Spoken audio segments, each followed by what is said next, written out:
100.7 WZLX, Boston's classic rock, or WZLX, as my buddy here says.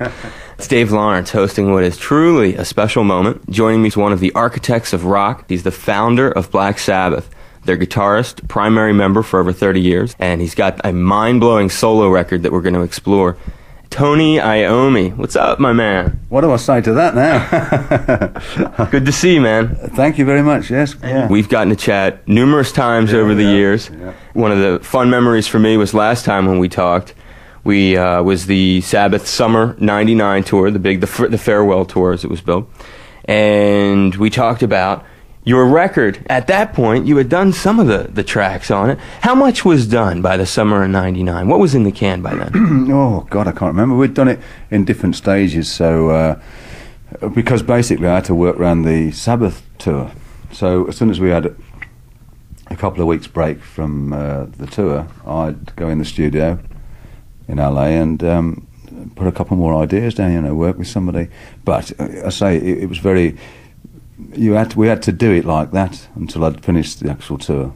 I remember that. You were saying you were breaking away. When you had days off from the tour, literally, you'd load into a studio and work on the record, right? That's right. I mean, it was a bit of a rushing around everywhere because I was trying to buy a house at the same time as well. So I was rushing back to England to buy a house and then coming back and then into the studio. So yeah, it was a lot of running around. Now, the house that you're talking about buying, it's in England? In England. Where in England? It's in Warwickshire in England, which is north. It's the Midlands, really. Okay, the Midlands. The Midlands. The infamous Midlands. So, your vision, before you did anything, let's scroll back to before even the Summer '99 tour, before you laid any of the tracks for this record, what was your initial vision without any of the guests, without any of the tracks or sessions done? Well, I mean, really, I didn't know what I wanted to do. I went in the studio. In fact, to go back to the beginning, I met Bob Marlette, who was the producer. Right. And I was introduced to him by Rob Halford, who says, you should check this guy out and see what you think. So I flew into LA and met him, and we talked about ideas and whatnot. But he's from a different walk of life to me. His background is like Tracy Chapman, he's done her album, and people like that. It's a little bit, a lot lighter. So I thought, well, it could be interesting, to work together with somebody like that, because all the other people I've worked with before have always been known for doing sort of more rock stuff, So that's how we started. So we started putting ideas down, and it wasn't quite in the direction I was feeling comfortable with. And we got about 15 or 20 tracks, which I thought were good, but it weren't what I wanted for this album. And towards the end, we started going into the direction because we got to work with each other. He knew then what I was like to work with and what sort of thing I was looking for. And so then we started coming back onto the riff, really, and more heavier stuff. And then we got a list of people who we'd like to use on this album. Now, how did you got a list? Now, that was something, you say that, did you come up with it, you and he sitting in the studio, mulling over artists that you had contemplated for certain tracks, or just artists in general? Well, it's people I liked, really, and people who also were Sabbath fans in a lot of respects. Billy Corgan and Dave Grohl and Phil Anselmo were like the first three we came up with, or I came up with, and I thought, well, any one of those would be great if we could work together and do a track. And it certainly surpassed anything I thought, by getting three of them, and with each of them doing 2 and 3 tracks, it's brilliant. Let's run down really quickly. I'd like to kind of give the listeners an idea of most of the big names that are on the record before we keep exploring it, because it really is. It's Santana-esque in that, and of course I can't be the first guy to have made the comparison between this record and Supernatural. That's right, yeah, a lot of people have. It's unfortunate that I was writing mine before he started, but, the way it was with the Sabbath tour, I couldn't have done it any quicker.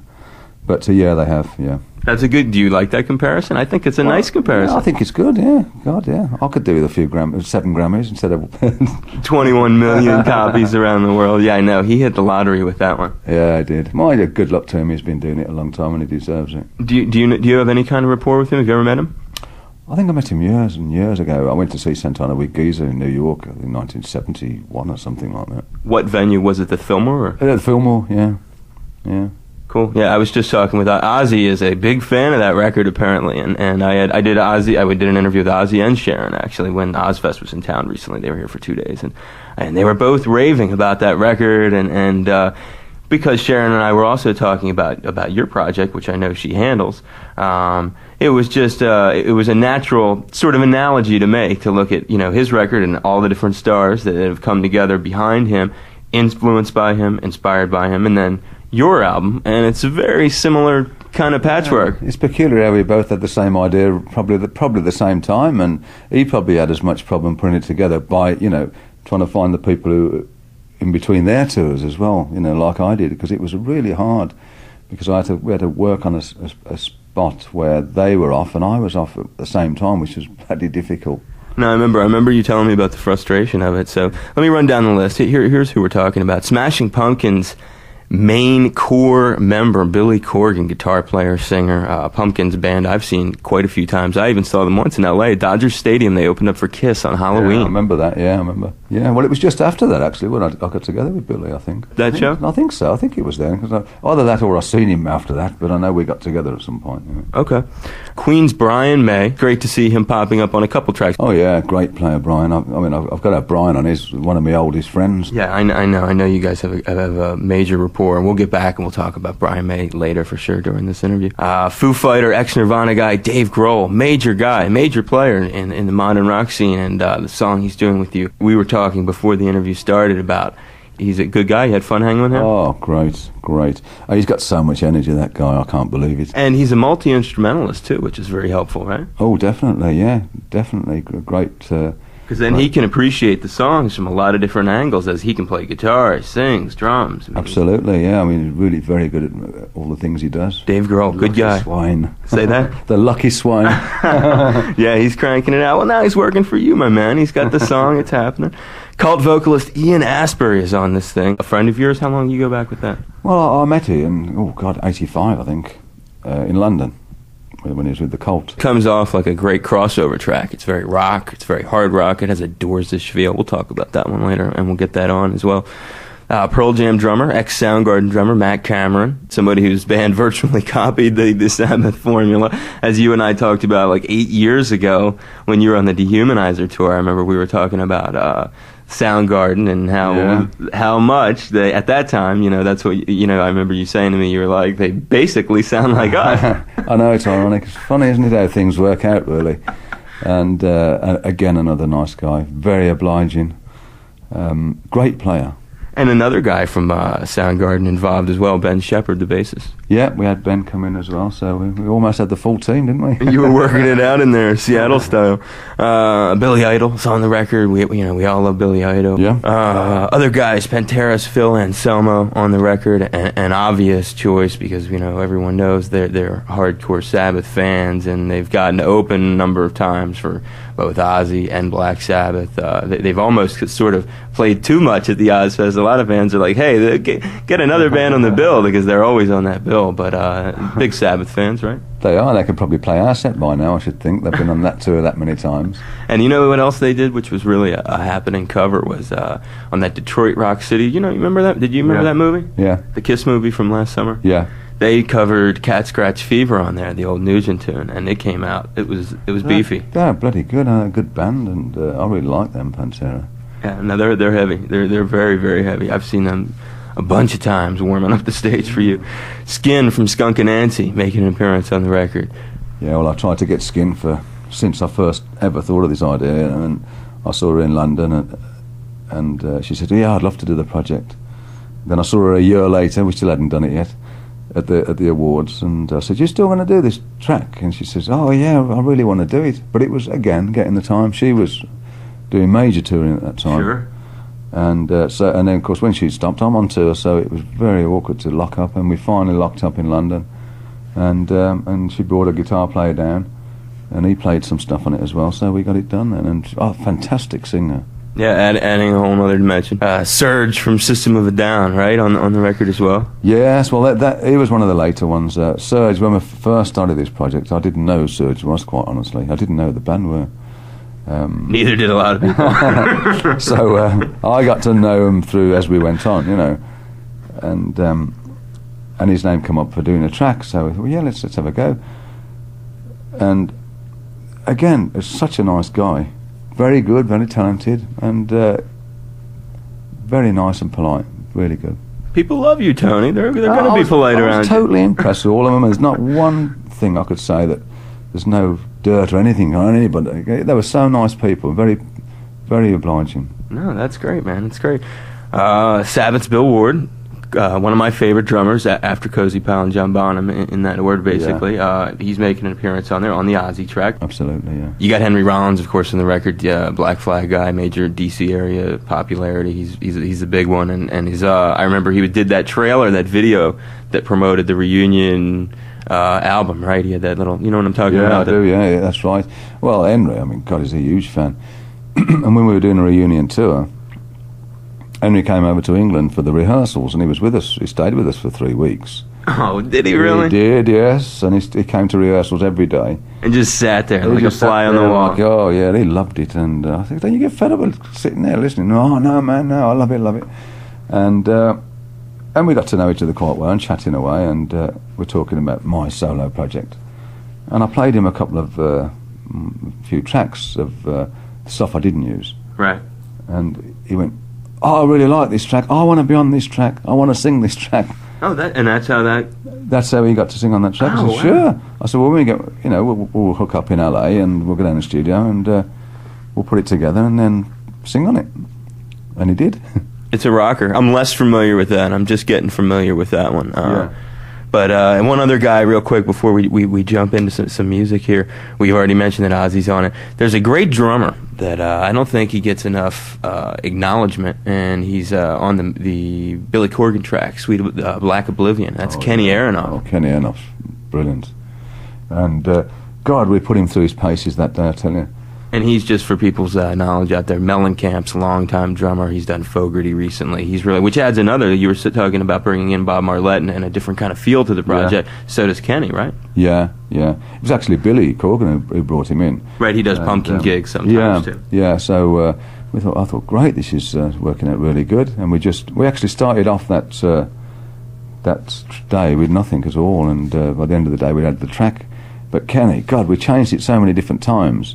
And I was amazed how quick he picked it up, Who was the first artist that you actually did one of these sessions with?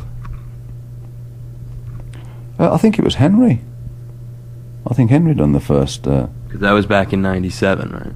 Oh, God, I can't even remember. Yeah, well, the reunion, the Birmingham shows is what you're talking about. It was after that. It was after the reunion stuff, yeah. Okay. Yeah. So early '98. Well, after that. It was after we'd done... You know what? It seems such a blur now because we've done so much, but it was well after that. But he was the first one. Okay, Henry. Okay. Aside from the obvious names, which Brian May and the guys from Sabbath and stuff, who did you have a really strong relationship to prior to doing the project? Well, I got together with Billy Corgan quite a few times over a period. Socially? Yeah, we'd go out for dinner or lunch, or when I was in Chicago I'd phone him up and we'd go and have lunch or something, if he was around. Now, how did you develop a relationship with him? Did he just meet you somewhere and be like, Tony, I'm a huge fan? I mean, because everyone knows he's a massive Iommi fan. I actually spoke to him quite a while back on the phone, and we were talking about sounds and guitar sounds and stuff. And that's when I first ever spoke to him, which was quite a long time ago. And I said, oh, yeah, well, great, we'll have to hook up one of the days, and I'm in the States, and that's what we did, really. So he would be your, besides the obvious guys, that would be your strongest relationship prior to doing the project? Probably, yeah, and Dave Grohl as well. We got together a few times, and I'd see him more or less, he'd be coming to shows as well. So I saw him on and off, as he bobs in and out. Did you ever meet Kurt Cobain? No. Never met Kurt. Wonder if he did. Dave ever mention if he was a big Sabbath fan or not? Yeah, he did, yeah, he said he is, yeah. They used to do Sabbath occasional tracks, I think. I think 90% of people out there of some time in their life, of musicians, have played a Sabbath track.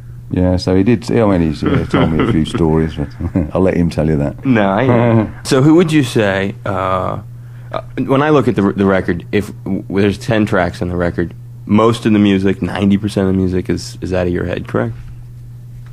Yes, oh yeah. The riffs, I mean, it's your thing. Oh yeah, they came up with then and then, yeah. They add like the vocals to it or whatever, some instrumentation, but generally speaking, the songs, all the riffs, songs are, and how about, I know I see Bob more like it's a lot of arrangement credit. How were the songs more or less already structured the way they appear on the record, or? We did change a couple of things there, more or less, really. I mean, as I say, the Billy Corgan one, that was the longest one. That was 8 minutes, and that was structured there and then in the studio and taped down and finished in that 2 days. So. You see, I think it's important, the reason I ask you that, because a lot of people, when they think of Black Sabbath, they think of Ozzy first. Yeah. Tony wrote the music. Geezer wrote most of the lyrics. Is that a correct assessment? That's more or less right. I mean, Ozzy and Geezer used to get together. Ozzy he has written lyrics or come up with ideas just jamming, really, sure. and Geezer's used them in the lyrics. Absolutely. But more or less, yeah, that's certainly how we done it. We always came up with the riff first, always done the music first. Right, and so I just want to make sure people understand when they think of this solo record that these are your ideas with some guests added to them. Yeah, I mean, we wrote it in the same way. We'd come up with a riff, and then put a vocal to it, so it's more or less the same. It's exactly the same way as we do with Sabbath, really. And the lyrics would then come from the singer? Absolutely, yeah. Okay. Biggest Sabbath fan of the bunch? They're all pretty oh, come on. Somebody had to, when they first saw you, their eyes were like, man, there he is. There's one of them, you haven't mentioned, Peter Steele, who played on the album as well, from Typo Negative. And he was, again, a big fan, and he kept saying, why do you want me on the album? You don't want me you don't need me on the album. I said, well, I'd like you to do a track. Yeah, but he was really nervous, you know. He's a big guy. And... but again, a great character, and very tongue-in-cheek in his lyrics. They all mentioned that we'd all have little stories from all of them. Somebody's got. I don't know. I honestly don't know, because they're all way into the band. and they all mentioned about, you know, little stories that how they got involved in Sabbath. They all come up with their versions of it. You know, how they first introduced to Sabbath and what they used to do. So I don't really know any particular one that stands out. You know. The cities this thing was recorded in, besides L.A.? I've done one track outside of Boston, actually, Longview. Oh, yeah, right. I know Longview. Aerosmith used to do a bunch of stuff there. I'd never been there before. Really nice. I really liked it. And then we done some in London. Should have called me up when you were in the neighborhood, my brother. We could have had some dinner. Should have. Bloody hell, dinner. It was trying to get this again was in between the tours, so it was like... I know, you were working. Oh, God. And then we've done some in London, some in A&M Studios in Los Angeles. A lot of it was done. Okay, that's the primary city, then, is L.A. Yeah, L.A. Most of it was done. And besides when you're doing the record or when you're doing work like this, where are you residing most of the time? In England. Okay, and say the name of that place again, because it escaped me already. You'd probably say Warwickshire. Warwickshire. Which is, it's by, most people would know Stratford-on-Avon, it's by there, really. That's where most tourists would go. I mean, I don't live right by the tourists, but a lot of people do go to Stratford-on-Avon. And you got an army of Roddies guarding the property, right? I have. I've got everything, electric fence. How many dogs? I've got three Rottweilers. What are their names? Becky... Ted is another one. Ted's a big dog. And Lizzie. How old are each of them? Becky's about 10. I've had her for about 10 years. She's quite old now. Ted's 4 and Lizzie's 9 months. Are they sweet or are they nasty? I think they're sweet. I mean, I've had another 2. The other 2 died, which I'd had for a long time. But they've been great. I mean, with me, they're fantastic. If somebody walked in, they wouldn't be too sweet. But they're fine with, friends that come round, and once they know I'm there, they're fine with them, you know. Any other pets? Oh, God, it's like McDonald's at bloody our house, at McDonald's farm, should I say, not McDonald's, the restaurant. I know what you mean. We got horses and bloody ducks, because this place I bought, it's got a huge lake, and it's got, the guy who had it before me had 2,000 prized ducks and geese on this. They're cool. Lake. Oh, they're cool, yeah, but it just... they poop everywhere, but they're fun. Yeah, I don't actually look after them. Maria does all the looking after them. She loves them. So, I sort of... I like to see them. Oh, they're great. And horses and what else? Any other animals? She's got chickens, not me. She likes chickens. But you guys eat the eggs? Yeah. Oh, that's the jam. When I was a little kid, we lived in the country. We used to have a little chicken coop. It's good. I quite like it, yeah. Tony in the country. I know, yeah. Well, my other house was in the country, but I didn't have the entourage of pets. So, all right. Before we dissect this, the record, one last question, then we're gonna play something cool. Any tour plans to promote this thing? Like, I remember that was the thing we talked about summer '99 at the Ozfest show we were hanging, and I asked you, would you go on the road? You know, would you get some of these guys, a few of these guys, and do some dates? And you said maybe you do a few. What's the verdict on that? Well, still the same, actually. I'd like to actually do some shows. I'd love to do. That's on my wish list now. I'd love to do that, but. We're in the process of finding out now if anybody's interested, and we know there are some of them interested who we've asked, and we're taking it step by step now. So what are the odds? Give me the realistic. I think it's got a good chance, certainly of doing a couple of 3 specials, you know. I think we've got a good chance of doing that, but we'll see. I don't want to start saying that and everybody going, oh, sure. I'm not going to do it. Right, no, it's worth knowing about. All right. Let's hear something from a recent tour from the Reunion record, and then we'll return and we'll dig real deep into the new record. How's that sound? Good. And we'll play something tasty from that. We'll do a Black Sabbath classic here from the amazing Reunion album featuring Sabbath captured live in Birmingham, England, their hometown. It's Dave Lawrence. Stay tuned for much more with Tony Iommi here at 100.7 WZLX, Boston's classic rock. Black Sabbath on 100.7 WZLX, Boston's classic rock. Dave Lawrence continuing with Tony Iommi, talking about his new record, Iommi, on Divine, the label, Ozzy Osbourne, his wife Sharon's label, correct? Yeah, it is, yeah. How did that come about? How did you get hooked up to do that? Well, I mean... it seems almost an obvious way to go, really, but... It does, but it also seems like a hell of a lot of reconciliation in the interim. From a fan's point of view, there was a chasm between you and Ozzy, and now all these years later, not only have you guys done a reunion, but you're getting sort of a support system based around on Ozzy's own machine. Yeah. Well, I think Sharon showed interest from the beginning when the idea was mentioned, really, so it seemed like... sort of a choice to go. I mean, there's other record companies out there, who wanted to come forward, but the good thing with Sharon, I didn't have to come up with a list of people before anybody be interested. You know, they were interested from the off by me saying I'm doing a solo project. I didn't have to say who's on it. So it was something that you felt that she just knew it was going to be a good product. Well, I think so. She knows how I work, and she knows I'm not going to come up with anything crap. No, we know that. All right, Billy Corgan, he's on there. He does this track, Black Oblivion, and we're going to hear that coming up here. Kenny Aronoff is the drummer on that. What was it like recording it in the studio? Really good. It was tough, mine, because we're walking in with nothing. Did you like that? I can do that with my mouth. So, we walked in the studio in the morning, and Billy brought Kenny Aronoff down. And I thought we had nothing to do. We had no track or anything, no ideas. I just said, what do you fancy doing? And Billy said, why don't we do a track with a lot of different riffs and a lot of different changes? I said, yeah, that's great. That's just up my street. I love that. And I just twiddled around for a bit, and Billy went, oh, I like that riff. And as soon as we had the initial riff, then we were off. We knew that was the start of it, and it was just then joining everything up and putting other parts in. And Billy played bass, and we just jammed it, come up with some other parts. And then there's a second track with Billy Corgan, or is there 3 total? Is there just 2? There was another track that actually Billy started coming up with initially on that one. And he started playing it in the studio, and I'd popped out, I'd come back, and he's fiddling around. But we put that down, and but we only used one track. Eventually, someday, theoretically, we could be hearing the other track.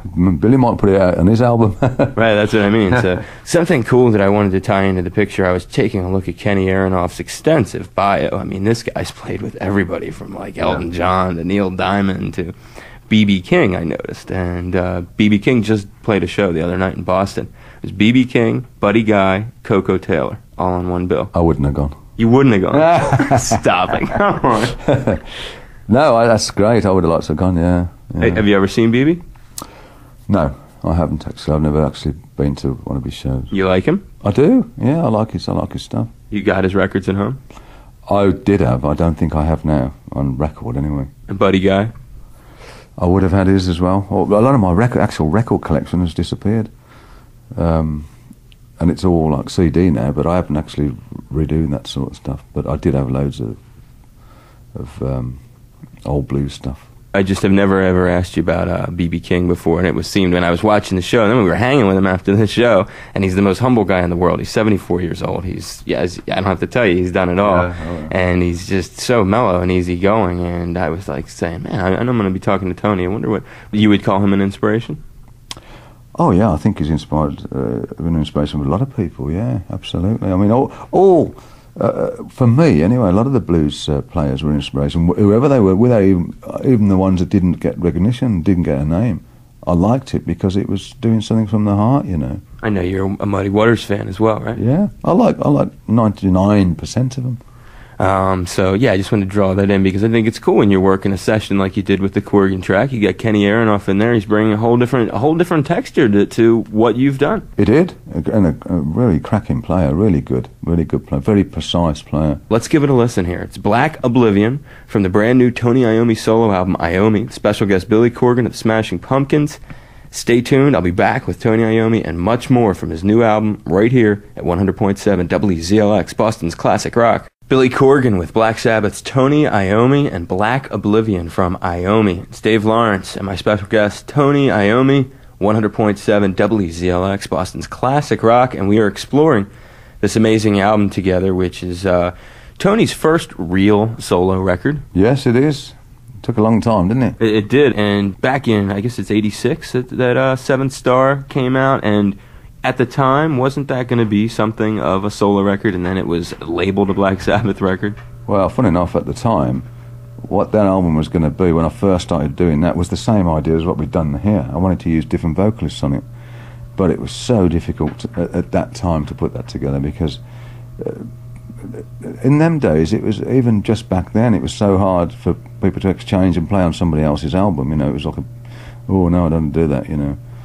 And that's really what's been helpful these days. There's a lot more crossover, and people will give, oh yeah, I'd like to do that. People give in and be honest about stuff. Yeah, I really would like to do that, instead of going, oh, right. No, man, I'm not going to play that. You know. So it was. I never got it together then. So. And what's that other thing before we talk about the Dave Grohl track? That's what I want to get into next. What's that thing I see online? Eighth Star with Glenn Hughes. You know what I'm talking about? Oh yes, that's a thing. It's like a bootleg that people are trading, and it's sad because I actually done that at my house, and in my studio at home, and I got Dave Holland over and Don Airy and Glenn, and we just started putting ideas down. You know, just and I really like Glenn's voice. You know, I really do like his voice, but it was a bit too. It wasn't the right sort of thing that I want to put out at this time. You know. So we just done it, and we were, again, just seeing what we could come up with, and it was nice working together. And somehow or other it got out. And now it's everywhere. Because, because you send it down to the studio to have things copied, you know, and somebody says, oops, Tony Iommi, I think I need a copy of this myself. And before you know it, it's all around the world. It's a shame, but it does. Yeah, that's how I first actually learned of the Dave Grohl track, Goodbye Lament, which I saw online at Napster. What do you think of Napster? Yeah, I'm not going to say anything. Yeah, you don't have to. No, not really. I don't really know that much about what's going on. I was talking earlier to somebody, and a lot of the things that's been happening, I've been unaware of, you know. I'll tell you about Napster later. It's this crazy music software. You can share songs with people, and that's how I learned a lot of the new tracks from your record before I officially got them. Yeah. Well, in England, it's not been talked about that much. So, I mean, I've only heard more about it since I've been here. And I think what happened with this song, Goodbye Lament, is that it ended up on some radio stations, and then people tape it from there, and then trade it on the computer. Yeah, I mean, it's inevitable that's going to happen these days. I mean, you can't bloody fart without somebody finding out about it, you know. On there. So, Dave Grohl, you're hanging with him. Did you guys listen to any music together? I don't think we did. You know what I mean? Like, just kicking back, like, hey, check this out. It was actually when we had the chance of getting together, and the only way we could do it, he was in LA, and I was in LA. I was in the studio doing whatever I was doing, I can't remember now. And he said, I'll come down. He was filming all day, doing a video from early morning till night. He said, I'll come down the studio when I finished filming, you know. I thought, oh, God, he's got no chance of doing that. He's going to be absolutely shattered, He'll be cooked. Oh, I thought so. And he came down he phoned upstairs on his way about 10 o'clock or something it was. And he came in with so much energy, it was unbelievable. Oh, he's just astounded me. Right, I want to play drums. I'm here, I want to play drums. So, sure, great, get in there, play drums. He had a kit set up for him, which he smashed to pieces. He really played Nirvana style. Brilliant, absolutely. It was really a thrill to watch, you know. Such a nice guy, very polite, very, very energetic. And he brought his drummer down with him as well, Taylor. He was another one. I mean, they're both like so up there, you know. What did we do together? Eat. Seems to be one of my favourite pastimes is eating. What's your favourite food? Oh God, all sorts of food I like. In England, I like to eat Indian food. I love Indian food. Chicken sag, a la gobi. No, I go for the real mean stuff. I'll order chicken vindaloo, and on the side I'll have a fowl sauce, which is like the hottest sauce they do. It's a real thick in England. It's a real thick, hot, very hot. So a lot of people can't eat it. No, I can't. I'm way into the hot, my brother. Good, yeah. I could go head to head with you on the good. Indian. I love it. I love it. Me and Ozzy, we used to go out. When we used to go to Indian restaurants in Birmingham, and Ozzy used to eat these, you know, the green chilies and whatnot, and we used to come out of the restaurant and his lips, they'd be so big, I mean, they'd just swell up. It was hilarious. I used to watch it and look at him, be sitting facing him while we were eating, seeing his lips swell up, you know. But yeah, I love curry, and I love Japanese food. Sushi, I love, yeah. Japanese steakhouses. More now. I like the sushi, and I love prime rib. Oh, all right, so good. Yeah, you're working me up too. So how about with Dave Grohl? Any interesting little story you can tell me hanging with him? No, it was just hanging really, and talking, and just in general. We never. Remember eating any particular meal together? I think we had some Chinese, if I remember. But we were talking more or less about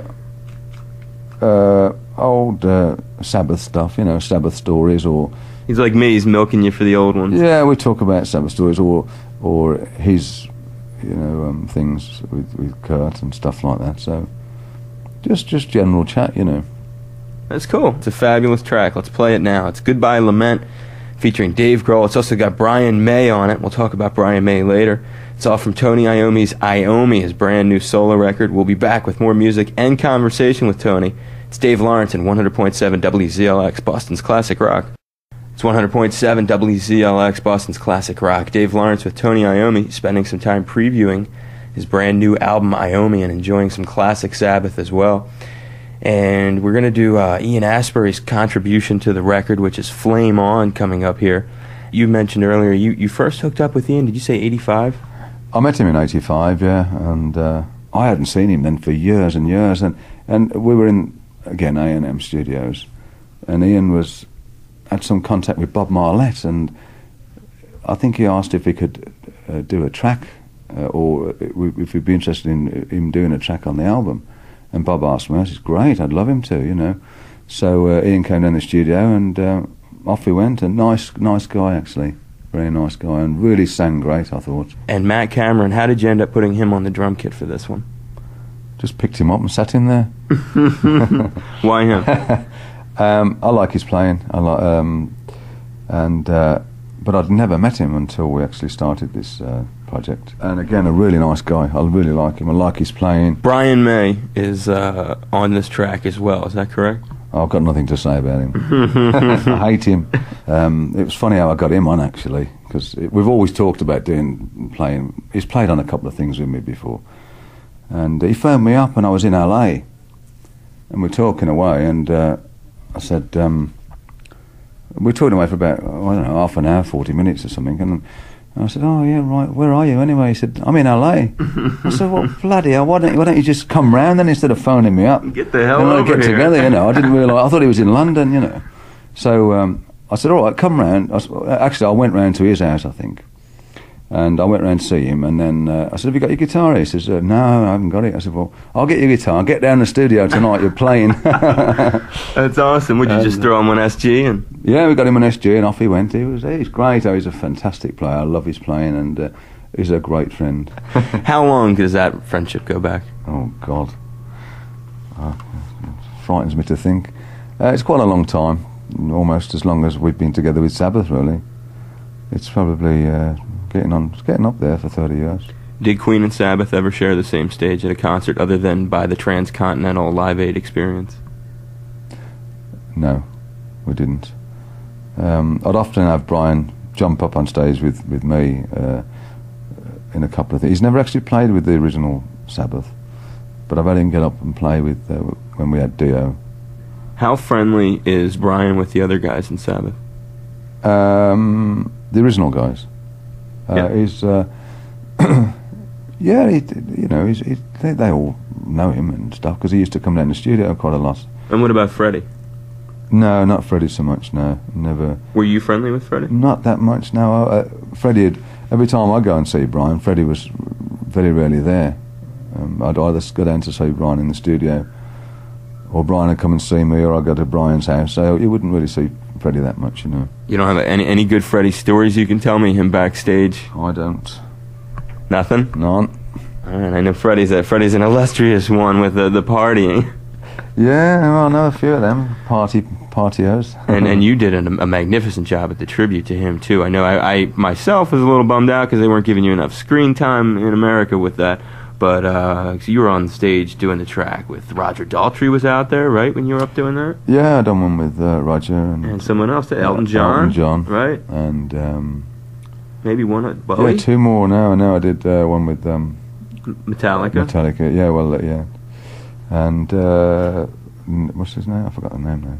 It's embarrassing, isn't it? That's cool. Van Halen's singer now. Gary Sherrill Extreme, right. Yes, yeah. Yeah, he booked from that band now. He's from around here too, you know. He's a local Boston guy. Is he? Yeah. Oh. He's from there. They're all nice guys. I liked them. They're very nice people, yeah. But Roger Daltrey, I mean, I've seen him years ago when I was with Jethro Tull for that period. We'd done the Rolling Stones rock and roll circus together, you know. Yeah. That's when I first met him, as we shared the same dressing room with The Who. Is Daltrey a friend of yours? No, he's not a friend. You've met, he knows acquaintances. Yeah, we've had a good chat over the times, yeah. How about the other guys in The Who? Oh, yes. Keith? No, not really. No, Keith Moon, I did a show years ago where they asked me if I'd promote this charity show. Would I get some of our friends together? So I got John Bonham to come because he was, you know, one of my good friends. And he said, "Can I invite Mooney?" I said, "Sure." So that was definite runk. That's trouble. Those two guys. Man, it was definite trouble. So Keith Moon arrives, and I'm upstairs trying to get all these things organised with these bands, and we were going to play at the end, do like a surprise guest thing, you know, which never actually happened because I went downstairs and Keith Moon's absolutely spark out on the floor. And I go, oh no. And John wasn't much better. And so I had to take him home, you know. I thought, bloody hell. It was just one of them nights, you know. But that's the only. I've seen him a couple of times. I didn't really see him on a regular occasion, but I did with John. I've seen him a lot. No, I know that Ian just recently, the Cult, were opening some shows for the Jimmy Page Black Crowes tour this summer in the U.S. Oh, really? Did you catch any of the Jimmy Page Black Crowes at all? Have you seen them together? You know what I'm talking about? Yeah, they play together? Yeah, I do. I was talking about that the other day to a friend of mine's working with them, but I never. I haven't seen that. No. Have you heard the record? No. I'll get you the record. Oh, good man. You'll like it. Live at the Greek in L.A. 2 CDs. Those guys. Oh, right. You dig that stuff. Is it Zeppelin stuff? Mostly Zeppelin. Oh, right. A few Crowes tunes and, you know, covers. The Crowes like Hard to Handle's on there and stuff like that. Cool. I just wanted to touch base on that too because I knew that the Cult were out and they had done a bunch of West Coast dates. Unfortunately, Jimmy's back is bothering him, so they just canceled. I heard that the other day because he's actually going to sing the same chap. Because I had exactly the same problem on the Ozfest. I had the sciatic problem, and Jimmy's got exactly the same, and he's seen the same guy. Is he a pal of yours? I haven't seen him for a long time. But he knows you. Oh yeah. Bonham, you were the tightest. Bonham, yeah, and Robert, of course. You're tighter with Robert than you were with Bonham? No, tighter with Bonham, but Robert is a friend as well. I've seen Robert a couple of months ago. I went to see him play. Priory of Brian? That's right. He phoned me up and says, you want to come to the gig and come and watch us? And yeah, I'll come. So I went to have a look. And jumped up on very stage? Different. No, I didn't. Did you do Season of the Witch with him or something? I didn't do anything with him. I didn't know half the bloody songs they were doing. I said, what the hell's this list, you know? They were getting folky. But he enjoys it. He loves it, you know. That's cool. Yeah, no, and Ian Astbury seems like a guy who really relates to all that older classic rock kind of styling, right? Ian Astbury, yeah. He's, I mean, again, another really good singer. So let's fire up Flame On and hear it ourselves here, featuring Ian Astbury jamming with Tony Iommi from Iommi, and also Brian May from Queen on this track. And then Tony and I will be back here at 100.7 WZLX, Boston's classic rock. Hello, this is Tony Iommi from Black Sabbath, and you're listening to Dave Lawrence on 100.7 WZLX, Boston's only classic rock station. Thank goodness. Good to see Bill's name on the lineup. Yeah, I didn't want him on, actually. You're picking on him still, man. Yeah, really. You got to pick on him, haven't we? You guys don't let up on the Bill, man. But, oh yeah, it's great to have Bill. And Ozzy, it's fantastic with Ozzy. Ozzy asked me, actually, because I didn't ask Ozzy to be on the album, purely because I thought, well, he's got so much going at the minute, he's not going to have time to do it. Nah, you need him on there. And, oh yeah, I wanted him You on need there. him. It's part of the glue. Oh, definitely wanted him Part on of the there. breakfast, you know. But he said to me, he says, you haven't asked me to be on the album. This is Ozzy. And I said, well, what do you want to be on it? He says, yeah, of course I do. I said, great, that's brilliant. And Bill's sitting there. I said, do you want to be on it as well? He says, yeah, of course I do. So that was it. It was all done and dusted in one go, you know. I'm really glad they did. I'm really pleased. I mean, they've been old mates. I mean, I've got to have them on. It's fantastic. But you said it, so I got to say it back. Where's Geezer? Yeah, I know. I asked Geezer. a few times, but Geezer takes a lot of prodding. It takes a lot of prodding to get him to do He's a tough one. Oh, man, to get him to do a Sabbath album, it takes a lot of prodding as well. But he was just doing something. He was just off somewhere. I don't know what he was doing, but I did ask him, so. Let me play you that little clip of the Ozzy interview right now. Good. Very nice. They're organised, aren't you? Yep. And if I could, just get you to throw these on real quick and listen to what Ozzy said about you. Are you curious to hear it? I am. Let's set the record straight on something. As a huge Sabbath fan, which I am, Tony Iommi, the greatest hard rock guitarist of all time. I think he's so underrated. It's not even funny. I mean, you know, I think that in his own right, either he's not a man to touch him for some of the hardest, heaviest rock riffs of all time. I mean, you got your Clapton's great. He's a phenomenal player and he's well acclaimed. He's recognised. You got your Eddie Van Halen's. You got your the list is endless. Why that man isn't up there with the rest of them, I don't know. Because, you know, he may not be a finger tapping fool, but he's a definite icon in his own. Not just saying because I've played with him. I mean, you'll know him when you hear him. He's got a definite sound, charisma, a definite style, and he's just got. I mean, it's unbelievable. You know, I don't know why they haven't recognised him. Maybe that's a good thing, or I don't know if it's a good thing or a bad thing. I've always felt the same feelings about Tony. I felt he is the most underrated, underappreciated guitarist. I mean, the guy just comes out with his. When I used to be with him in the 70s, he'd come up with an incredible guitar lick, and I'd go, "He ain't never going to top that," you know. He can't top that, and he would just effortlessly just come out with this thing that would blow your mind that much more. And you go, you know, I think what the hell goes through his head, you know?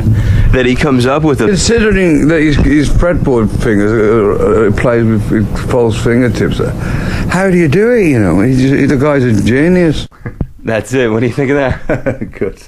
That's Ozzy, isn't it?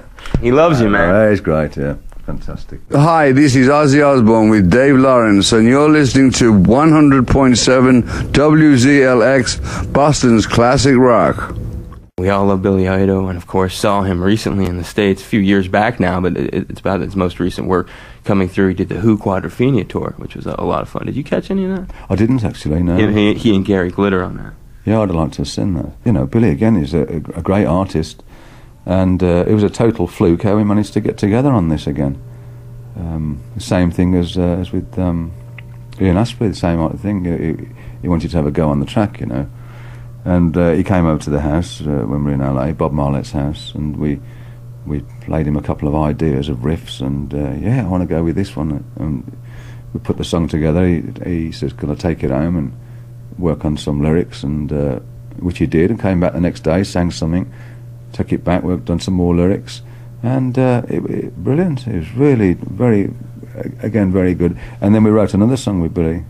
We didn't use that one because we only wanted one from each artist, really. But it was nice to do more. You know, it was nice to get more involved and to have more to choose from too when you go to figure out what's going on the record. Absolutely, yeah. Let's give it a listen here from the brand new Tony Iommi solo album, Iommi. Stay tuned. I'll be back with Tony Iommi right here at 100.7 WZLX, Boston's classic rock. We're taking care of business and having fun with Black Sabbath's Tony Iommi. It's Dave Lawrence, 100.7 WZLX, Boston's classic rock.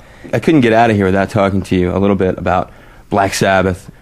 When you look back in time, what would you say if I said to you, when I look at my poster of you opening up, you're at the Fillmore West. It's Black Sabbath, first on a bill.